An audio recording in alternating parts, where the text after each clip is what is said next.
Rizal and KA for this beautiful t-shirt. I really appreciate this gesture. After doing all the research, we get tank mates for our Arowanas. Are they really the right ones?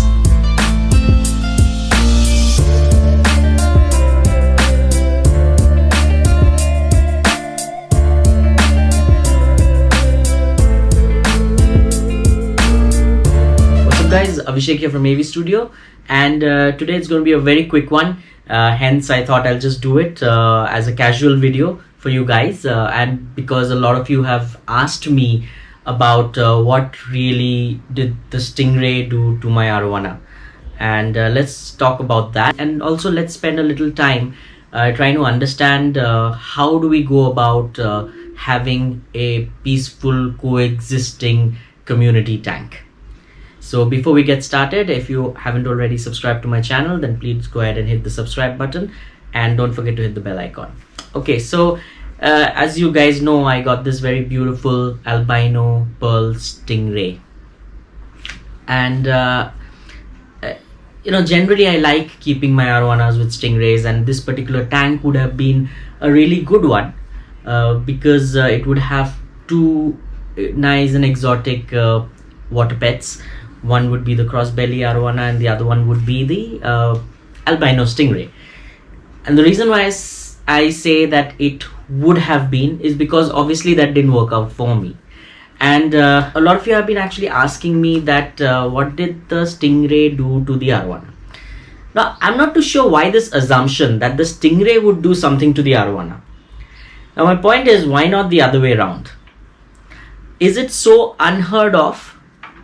Because I've seen quite a few videos online on Instagram and on YouTube where the stingray was seen troubling the Arowana, wherein the stingray would actually cover the Arowana. Of course, they can't eat them, but they would like literally cover the Arowana. However, in my unique tank, unique things happen. So it was not really the stingray that troubled the Arowana, but the Arowana was troubling the stingray. Of course, for the first couple of days, I just let them be because I know that they are curious creatures, both of them, and they would kind of try to explore who the other one is inside the tank, especially with my Arowana because he's been in the tank for a long time and he's like the king of the tank. So obviously he would go and explore and all of that. So he would go close to the stingray, he would try to take a jab at its tail and all of those things.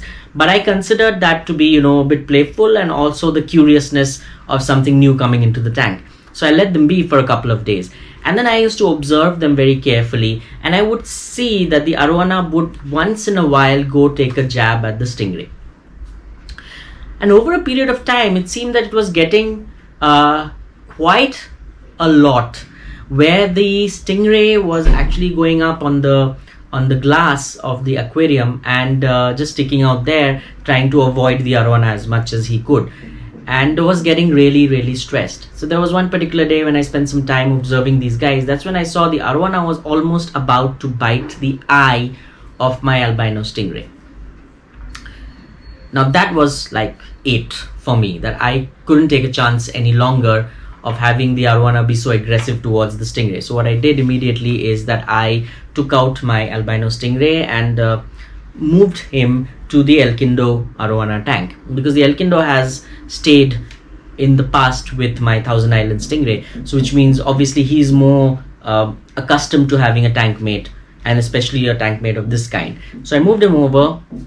It was a bigger disaster.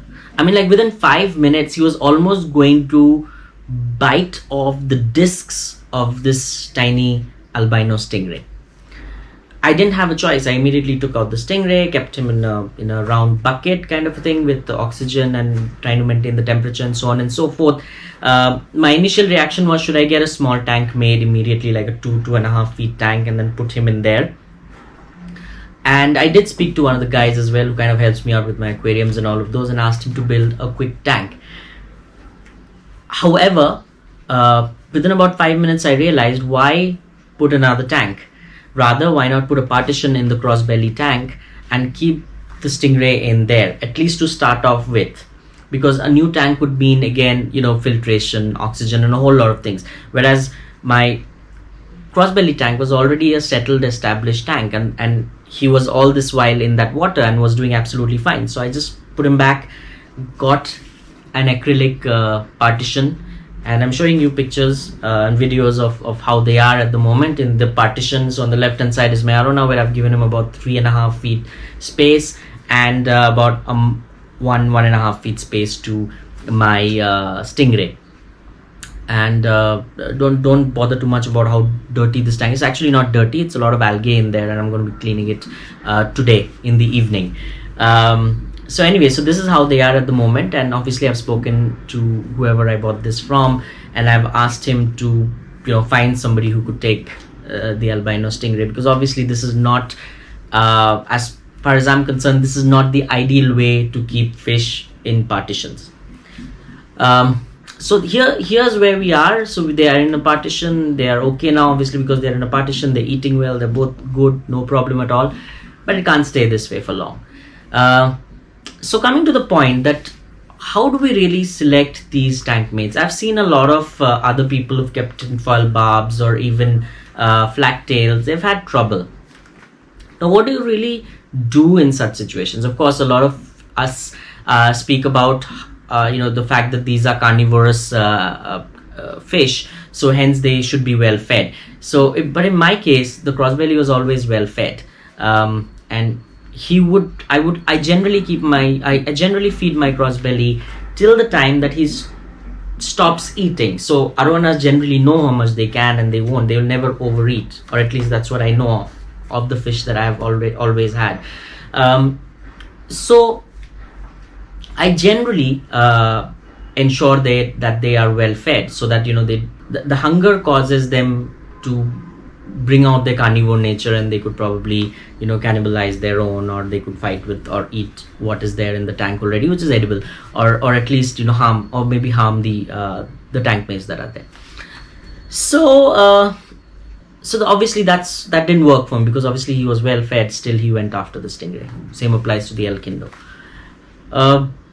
The second thing that comes to my mind is because I had posted a video sometime back, on Friday actually. I posted a video on my Facebook group Aropedia on how my crossbelly takes hand feeding. So for a fish to take hand feeding, the fish would have to be extremely fearless and aggressive, is what I feel. And of course the bonding and the connection also matters, but I really feel the fish has to be very, very fearless. So from that perspective, I think the crossbelly is very fearless, and hence the aggression comes in automatically from the fact that he is fearless.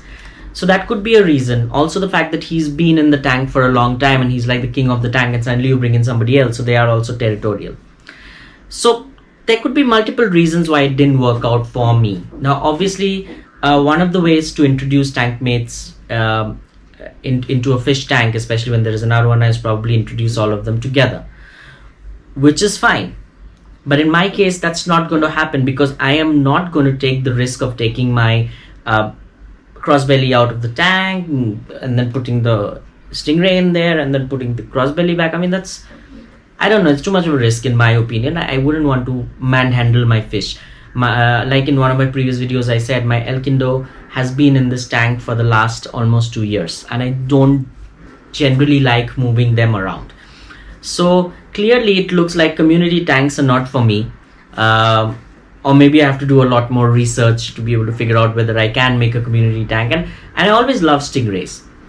In fact, I'm having some discussions of getting a black diamond stingray as well, which is like really, really pretty and beautiful. But again, I have to stop and think that can I really put a stingray in these tanks, because they're so aggressive. Maybe I might want to get a bigger one. Maybe the albino is really small. He's about 8.5 inches. Maybe he's too small. Hence he's getting scared and getting intimidated by my aggressive Arowanas. I don't know. There's just multiple permutation combinations to make a community tank, and that too a community tank which has an Arowana and just a stingray, not really multiple Arowanas and multiple other tank mates into a particular community tank. I know a lot of you have that kind of tanks, and I think you guys are really lucky. Any tips, any suggestions that you want to share in terms of how we can have a really good community tank and a successful one is most welcome. So please leave those comments, suggestions in the comment section, so that I could probably think about doing the same in future. And for the rest of you, if you have tried a community tank, tell us in the comment box what worked for you, what didn't work for you. Did you continue with the community tank, and how has it been for you so far? I think a lot of us want to have a community tank, but we're really worried about it, especially after what happened with me. I think I'm going to really think hard the next time I think about a community tank. But yeah, that was my story of what happened between my Arowana and Stingray. A lot of you wanted to know. This is the story, and this is my learning out of it. So that's about it. I mean, you go ahead and try your community tank. Show us some photos, videos of your community tank in Aropedia. We're more than happy to discuss that there as well. So I hope you liked this video. If you did, then please go ahead and hit the like button. And if you haven't subscribed to my channel, then please go ahead and subscribe. That's about it in today's video. Till I come back in the next one. Thank you so much for watching. Peace.